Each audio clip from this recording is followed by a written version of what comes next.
በስመ አብ ወወልድ ወመንፈስ ቅዱስ አሐዱ አምላክ አሜን። ሰላም ንዓኹም ይኹን ክቡራትን ፍትዋትን ተኸታተልቲ ማሕበረ ሃመረኖ ዩቲዩብ ቻነል ከመይ ኣለኹም? በብዘለኹሞ ሰላም ከተለዉ እንዳተመነና እንሆ እምበር ካብ ዝሓለፈ ዝቐፀለ ዛንታ ብርኽቲ ልበወለድ ሒዝናልኩም ቀሪብና ኣለና። እቲ ሰናይን ባህዘብልን ሙሉእን ፍቓድ ኣምላኽ እንታይ ምዃኑ ምእንቲ ክትምርምሩስ ብምሕዳስ ሓሳባትኩም ተለወጡ እምበር ነዛ ዓለም እዚኣ ትምሰልዋ። መልእኽቲ ናብ ሰብ ሮሚ ምዕራፍ 12 ፍቕዲ 2 19 ክፋል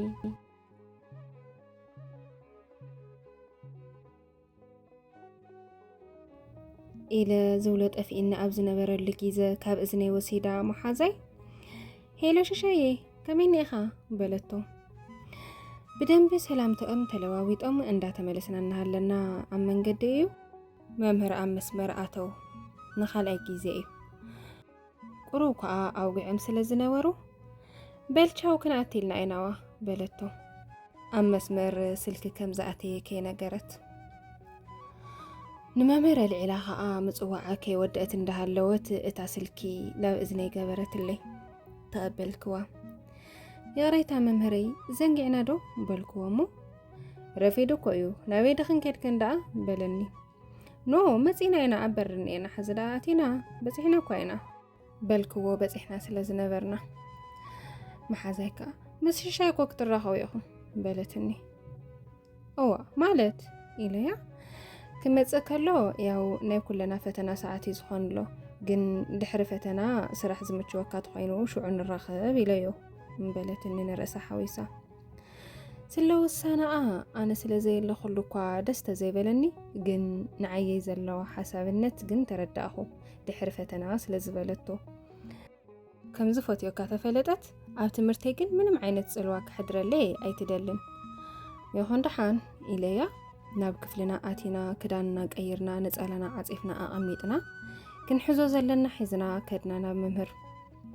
ምስ ራሄለይ ለመጀመርያ ጊዜ እዮም ብኣካል ዝራኸብ ዘለዉ ኣብ ላይብረሪ። ግን ከዓ ተኮርና ስለ መጽናዕቲ ስለ ዝነበረ ነዊሕ ናይ ምፍላጥ ጊዜ ኣይነበረሙን። ኣጽኒዕና ወዲእና መምህር ከዓ ክንርድኦ ዘለና ክንግንዘቦ ዘለና ግንዛቤታት ሂቡና ንሕና ተረዲእና ደስ ዝብል ናይ መጽናዕቲ ጊዜ ኣሕሊፍና ተፈላለና። ካብ ትምህርትና መጽናዕቲ ወፃእን ካብ ጸሎትናን ስለ ካልእ ነገራት ተቆጢብና ኢና ቀኒና ካብ ዋዛ ፈዛዛ ዘበለታት ኩሉ። መዓልትታት ሓሊፉ ፈተናና ተፈቲና ደስ ዝብል ነይሩ ብደንቢ ስለ ዝጽናዕናን ስለ ዝተሓገዝናን። ሽሻይ ከዓ ፈተንኡ ወዲኡ ደወለ። መቸም ወላድኣ ኣነ እሺ ንራኸብ ኣይበሎም በይ መሓዛይ ከም ዘውጓዕቶ ግን ነጊርኒ እሞ مساعدة خدا خطر راخي مساي زيت وسن نبلكو بدرق لسان نسخة انتي خجن كين كسقع خندز تغير كني زي ما حزاخي يدني كم فقرات الناتفا أرخا كم محزوت ندابل خان رأس خامتلال كوبا مسلني إلى نرأسي نجر كوامو عند حرم حزاي كين كما نمن تايسكا خندز مرخاونا زيادة تقديس كالو نبلكو مو أو ኣይኮነ ንሕዝር ሕቐት ቦታ ገዲውና ኣብ ዓድና እንዳተምሃርክ እንዳሃለኹ እኮ ቁፅሪ ምሸት እንድና ንረኸም ዝነበርና። ስለዚ ንመዓልትታት ዘይኮነ ነዋርሒና ተፈላሊና ነርና። ኣነ ኸ ስጋዕ ክንድዚ ኣገዳሲ ይገበርክዎን ካብ መጻእኹ እግረ መንገዲ እየን በይ እምበለኒ። በቃ ሽክ መጽየ ጽባሕ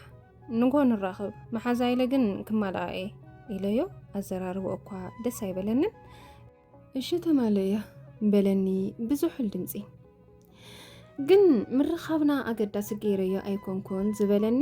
ኣነ ብስምዒት ተዛሪበ ነቲ ዝተዛረቦ ደስ ከም ዘይበለኒ ስለ ዘርኣኸዎ እዩ ነይሩ እምበይ የኾነ ይሱ ቀዲሙ ዘፍቀደኒ ኣነ እኳ ብውሽጠይ ዝግድን ንራኸብ እየ ዝብለኹ። ልብኻን እምሮኻን ክማጎት ግን ብጣዕሚ ልጨንቕ ራሄሌ ከዓ ምፅእ ኢላ መዓዚኹም ክትራኸቡ በለትኒ እሺ ክንራኸብ ኢና ኢላ ቅድሚ ሰሙን ንርእሳ ሓዊሳ ተዛሪባ ዝነበረት ጓል ንርእሳ ኣውፂኣ ክንራኸብ ዘይኮነ ክትራኸቡ ኢላትኒ እዋ ኣይትመፅን ድኺ በልክዋ ሞ ኖ ኣነማ ቆፀሮኒየኒ በለትኒ ምሽ ህዋ ከም መሓዛይ ለቓ ሕባይ ተምስል እዩ እዚ ንዓና እየጥዕመልናን ዘየለ ቆፀሮ ኢልከይ ትኸሪኒ ኢለያ ኖ ሓቂ ግን ዘይነገርኩኺ ሕዚ ስለ ዝተደወለኒ እዩ በለትኒ ብፍሽኽታ እንደሳ ይበለንን ምክንያቱ ብስልኪ 3 ሰሙን ብኣካል 2 ሰሙን እዮም ገይሮም ካብ ዝፋለጡ ወላድኣ ቅድሚ 4 ወርሒ ኣቢሉ ምሳይ ክንፋለጥ ከለና ኣትሒዘ ስለናታ ከም መዝሙር ይዝምረሉ ነይረ ይኹን እምበይ ማለት እታ ኮይን እንዳልበይን ክቆፂርኪ ኣነኸ በልክዋ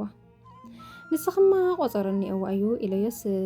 ከመይ ከም ዘነዛነዘኒ ክነግረከ ይክእልን ወይ መምህር ግን ሓደ ገጾም ካብ መምህርነት ናይ መርማር ፖሊስ ስልጠና ወሲዶም ነይሮም ተይኮነ ይቆሪ ኢላትኒ ጽቡቕ ኣቶም ምባልክ ከዓ ቀጽሊ በልክዋ ሞ ብስምዒት እንታይ ካይልኮ ኮይኒ ኢዳ ክንድዚ ኢለያ ምስ መን ደኣኒ እዋ ቆፀሮ ኢሎምኒ መሓዛኣ እዩ ኢለዮም መን ኣበይ ተፋሊጦም ወዲ ኣይተ ኣበ እዮም ክራኸቡ እንታይ ሞ እዮም ዘይወሉኒ ኣነ ከዓ ገና ኣየ ክፋለጥ የተፋለጥኸ ወይ ኣነለ ንሳለየ ነገረትኒ ኢለዮም ትብለኒ ምሽ በሊናተይስ ንጽባሕ እዩ ቆፀሪ ናትከ ኸንመዓዝ እዩ ኢለያ ናተይ ኢለ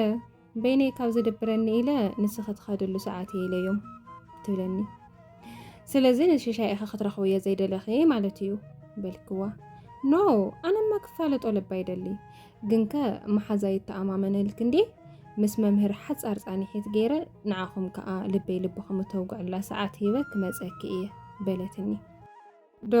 እሺ ከምኡ ተልክማ በልን ደቀስ ተባሂልና ዝተለመደ ጸሎትና ገይርና ብሩኽለይ ተሕድረና ኣምላኸይቲ ኢልና ደቀስና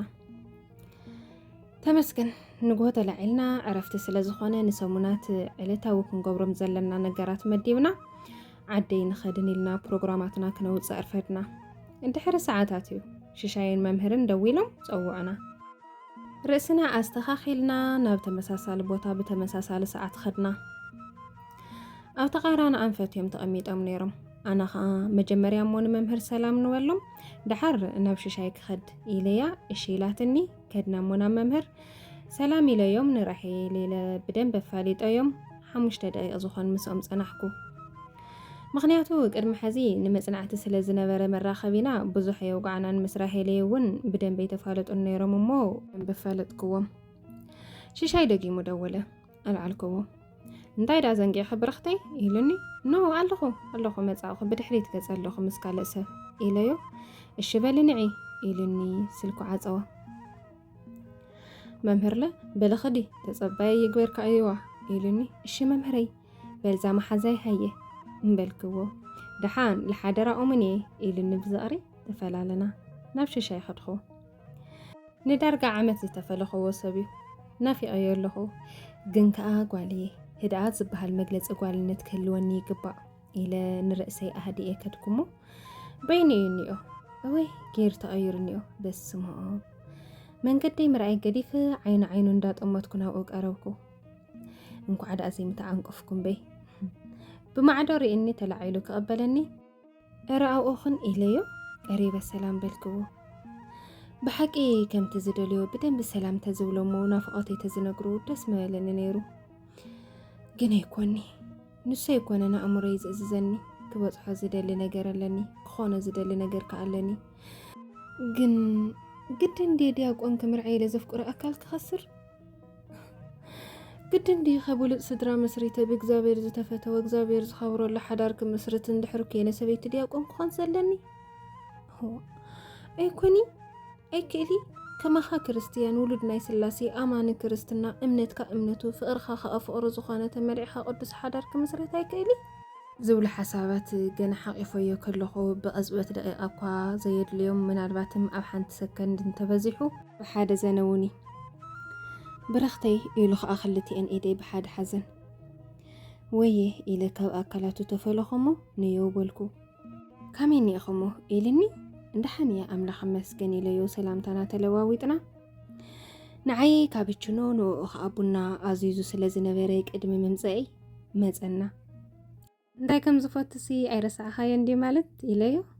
كما جيرك رسعو بلني نعبرا ودخلت معي مسلني دس بزبيل مزيو لبك أرزي حيزا انداستنا صبو أنكم نقراون وقعن كنا وقع دنقوي قيبلنا تيكست مزيني سلكي كفتكوا راهيليا يمزقلو قبلتني مون ممهر لا حسكو ينعي بالكوامو نو ممهر ما كيدوم يوم أنا جن جدن كمزيه إلى مسج لأخذ لي تايكوين عند أخن دزي حاسيس أيل جزء كم جلس لزوالكو ششايكا ناي سلام ديو بلني راهي لابزي يعني راقاشاني روامو حزيمة اللوخيو إيات بالله سلز تفلالي مثلني بالكو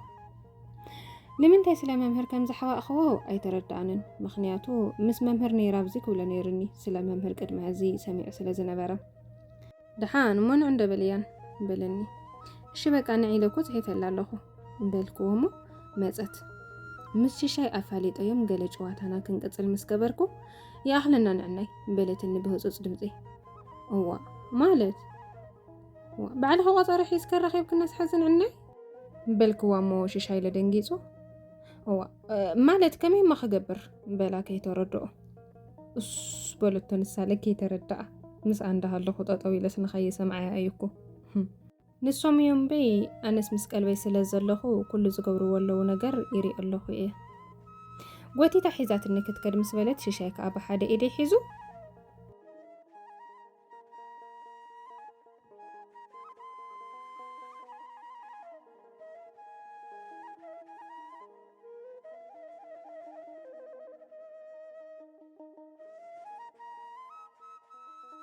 أتسنين بهزبلن ملؤن فقاد أملاخ انتي مخانا من تكت مرمروس بمحدث حساباتهم تلوت انبرنز على مزيئة مسلوى ملأختنا بسورومي معرف أسر تخلته فقد خلته عسرا كفل يأصل وسبحات لأجزابهر ولولادي تدنجل ولا مسكال كور هياليخن آمين مركب عينو يصيد